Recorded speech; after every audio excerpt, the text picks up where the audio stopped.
서울에서 비행기로 3시간 남짓 거리에 있는 몽골의 국토는 동서로 6천리, 남북으로 3천리나 되는 광활한 초원입니다. 350만, 몽골 인구의 절반 150만이 모여 사는 울란바토르가 수도입니다. 면적으로만 보면 한반도의 7배나 되는 몽골이지만 국토의 80%가 초원이며 산림은 10%, 경작지는 고작 1%에 불과하다고 해요. 몽골 1인당 GDP는 5,045불인 반면 한국은 32,400불이니 우리와 약 6배 차이가 납니다. 고려시대 때 몽골에 지배당했던 기간은 90여 년 가까이 되었는데 765년 만에 경제력과 인구수는 약 6배 차이로 우리가 앞서게 되었네요. 이번 몽골 여행은 낯선 사람들과 단체로 짜여진 일정대로만 움직이는 패키지 여행이 싫어서 우리 가족끼리 자유롭게 가다 쉬다 할 수 있는 반자유여행이었어요. 몽골 여행 전문 카페의 한국 에이전시를 통해 현지 여행사를 직접 소개받아 일정은 물론 숙소와 식사까지 협의 결정하는 방식이라 참 좋았어요. 안녕하세요. 유명 여행사를 통한 계약이 아니어서 불안감을 느낄 수 있는 문제는 선계약금을 먼저 요구하지 않고 현지에서 지불하면 된다는 말에 믿음이 갔습니다. 드디어 유목민의 나라에서 초원을 내달려 봅니다. 화물차에 실려 어디론가 가는 말들이 유목민의 나라를 실감하게 해줍니다. 휴게소에서 만난 몽골 토종견 방카르입니다. 사람에게는 우호적이지만 산짐승에게는 물러섬 없이 단호하게 달려드는 야성을 보여 옛 몽골군에서는 군견으로 활용했다고 합니다.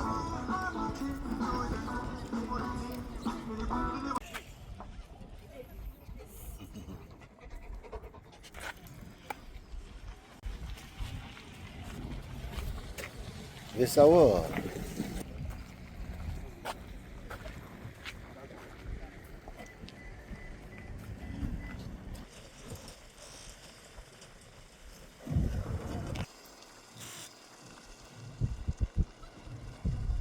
끝을 볼 수도 알 수도 없는 몽골 초원을 달리다 보면 제일 자주 만나게 되는 풍경이 바로 여유롭게 풀을 뜯으며 무한 반복되는 양떼, 소떼, 말떼들과의 만남입니다.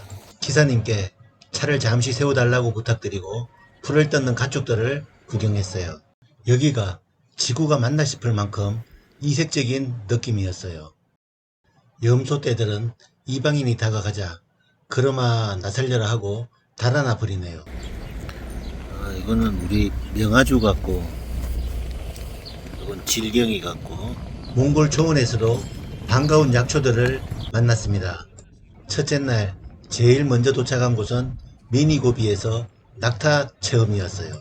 그리고 낙타 탈 때 왼쪽에서 타고 왼쪽으로 내려야 되고 그러면 그 한꺼번에 물을 마실 때는 40리터에서 70리터 정도 먹고 2주일 동안 물 없이 살 수 있어요.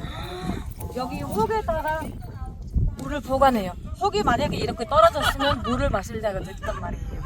그리고 그 낙타가 갑작스럽게 일어나니까 이렇게 혹을 잡고 뒤로 밀어야 돼요.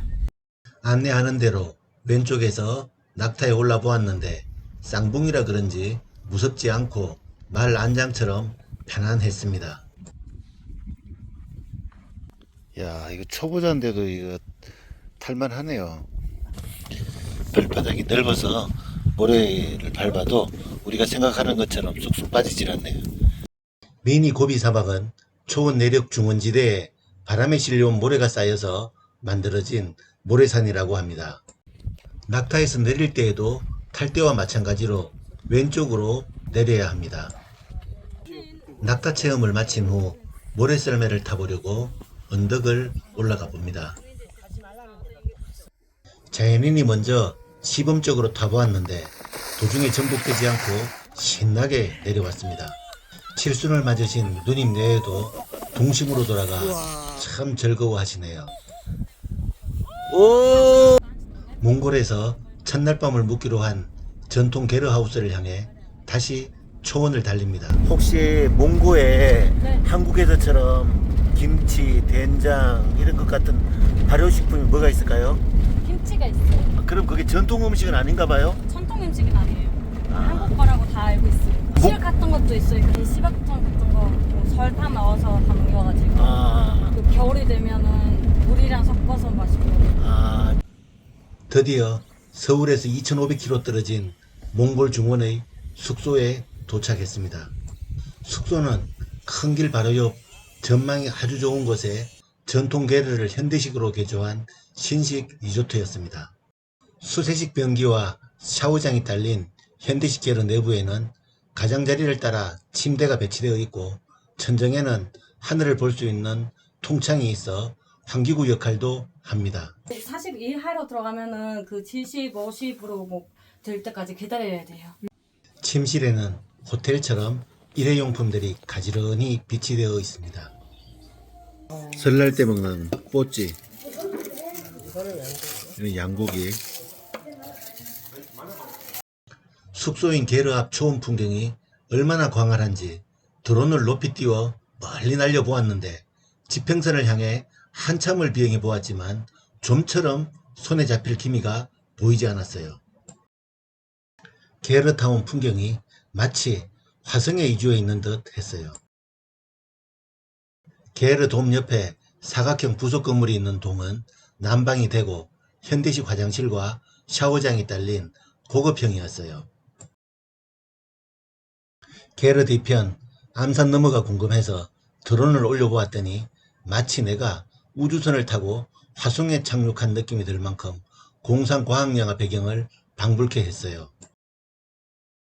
몽골에서의 첫날 밤은 매우 춥고 무서울 것이라는 우려와 달리 아주 따뜻하게 자고 일어나 상쾌하게 아침을 맞았습니다. 숙소가 있는 게르타운 주변의 새벽 풍경입니다.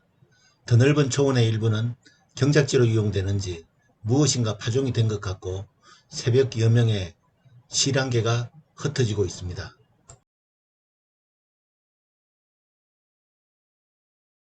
샌드위치와 햄으로 간단하게 아침 식사를 마치고 이제 또 다른 설레임이 기다리는 다음 행선지를 향해 출발해야겠습니다.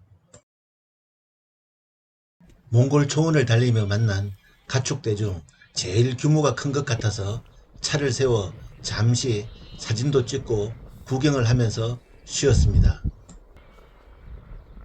수천 마리는 좋게 되어 보이지요. 여기는 몽골의 고대 수도였던 하라흐롬에 있는 에르덴조 사원과 박물관입니다.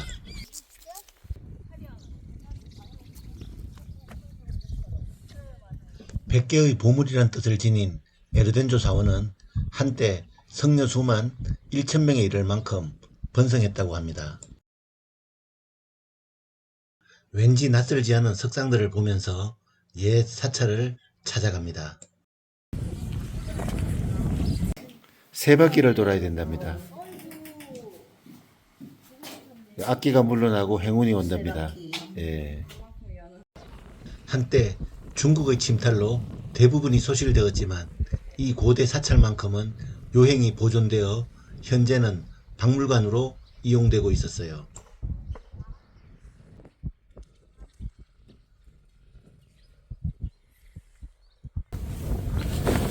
원고에도 차전자피와 민들레, 노란 민들레가 있네요.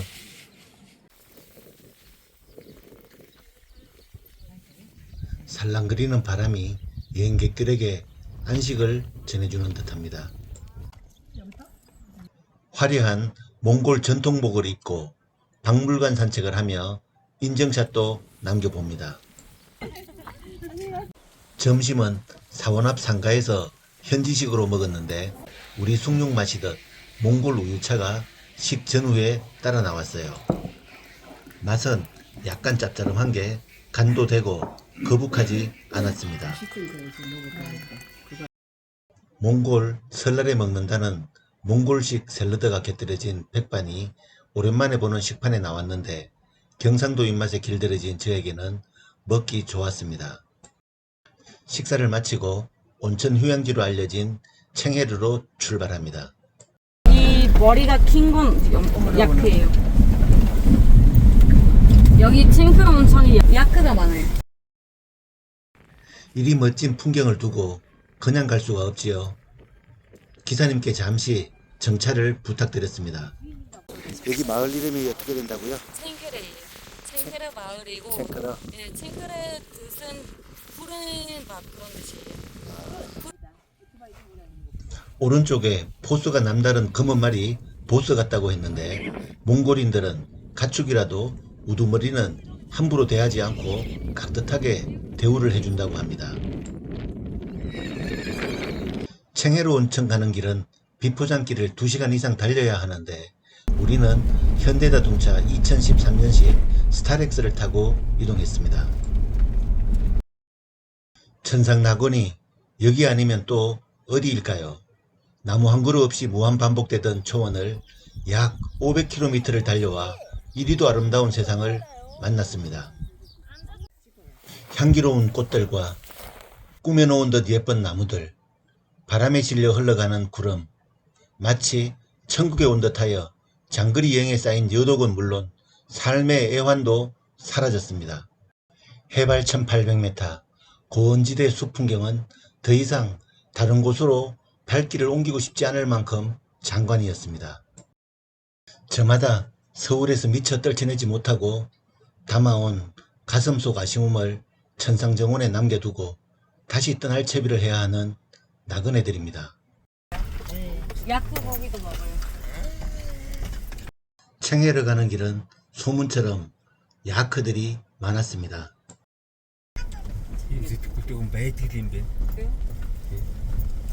드디어 챙해로 온천 리조트에 도착했습니다. 여행객들을 위해 제공되는 전통 게르를 지나 끝에 보이는 현대식 건물이 바로 오늘 하룻밤 묵고 갈 숙소입니다. 호텔 내부는 여느 나라 숙소와 마찬가지로 여행객을 위한 편의시설이 잘 구비되어 있는 편이었습니다. 저녁 식사 시간이 될 때까지 숙소 주변 온천 마을을 산책해 보았는데 평일이어서인지 무척 조용하고 한적했습니다. 초원에 물이 지어 풀을 뜯는 말대들은 이방인이 다가가는데도 그리 경계하는 것 같지는 않았습니다. 저녁 식사 시간입니다. 몽골 사람들은 네. 주식에 알밥이랑 고기랑 중에서 어떤 거를 더 많이 고기. 먹나요? 고기 없으면 안 돼요. 그러고 보니 몽골에 도착해서부터 매 끼니에 고기가 늘 있었던 것 같습니다. 맛있는 디저트도 나왔네요. 이게 몽골 전통 정류주인데 한국 사람들이 제일 좋아하는 브랜드랍니다. 에덴. 이 알코올 도수는 35.3%, 35도짜리네. 뭐 그렇게 센 건 아니네. 이게. 마개를 열었을 때 중국 빼갈처럼 특유의 향이 강하지 않아서 일단 부담스럽지 않았습니다. 향은 뭐 특별하게 자극적이진 않네요. 자, 건강하십시오. 어때요, 맛이? 괜찮은데. 몽골은 낮이 얼마나 긴지 저녁 9시 반이 다 되었는데도 해가 지지 않아서 창밖이 환하게 밝았습니다. 온천 숙소에서 짧은 밤을 보내고 아침이 밝았습니다. 초원 위에 게르가 옹기종기 모여있는 풍경이 평화롭고 아름답습니다. 온천욕을 즐기던 노천탕입니다. 수심이 얕은 미니 수영장과 온탕 그리고 열탕으로 되어 있습니다. 굽이굽이 계곡물이 흐르는 초원 골짜기에 하룻밤 정이던 청해로 온천을 떠나는 날입니다. 트릴즈로 갈 거거든요. 트릴즈 국립공원. 이거 거기까지 8시간 정도 차 타고 가고 이동 중에서 현지 식당에서 점심을 먹고 그리고 오늘 안에 그 트릴즈 들리기 전에 칭기스칸 마동산 혹시 아세요? 네? 칭기스칸 마동산 거기로 들려서 가요. 이제 또 500km 초원 대장정의 먼 길을 출발해 봅니다. 다음 여행지 소식은 몽골로 간 자연인 2부를 기대해 주세요.